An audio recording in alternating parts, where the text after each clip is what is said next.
فرماتے ہیں وَقَضَىٰ رَبُّكَ أَلَّا تَعْبُدُوا إِلَّا إِيَّاهُ وَبِالْوَالِدَيْنِ إِحْسَانًا۔ سارے اعمال کا فیصلہ میں قیامت والے دن کروں گا۔ دو عملوں کا فیصلہ میں نے پہلے ہی کر دیا دنیا کے اندر۔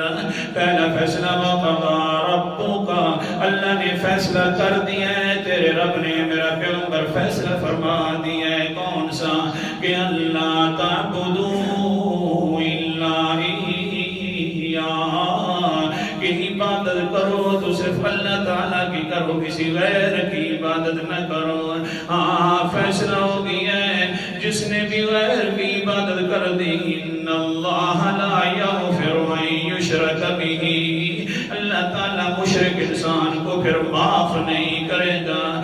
دوسرا فیصلہ دنیا کے اندر ہو گیا ہے وَبِالْوَالِدَيْنِ إِحْسَانًا، اپنے والدین کے ساتھ حسن سلوک کرو، یہ بھی فیصلہ ہو گیا ہے دنیا کے اندر۔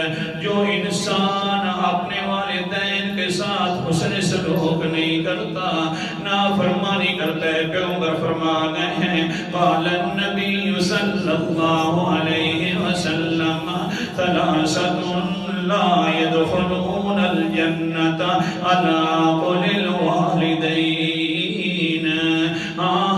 تین انسان بدبخت ایسے بھی ہیں جو جنت میں کبھی داخل نہیں ہو سکتے، ان میں سے ایک اپنے والدین کا نافرمان ہے۔